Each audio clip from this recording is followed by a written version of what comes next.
నిన్న మధ్యాహ్నం సిద్దిపేటలో ఫంక్షన్ ఉండడం వల్ల కుటుంబాలతో కలిసి రవీందర్ కుటుంబ సభ్యులందరూ ఊరికి వెళ్లారు.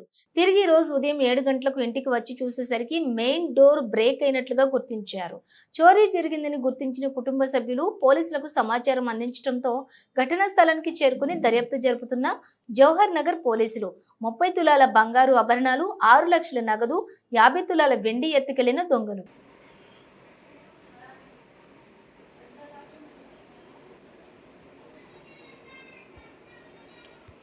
క్యాష్ గోల్డ్ అంతా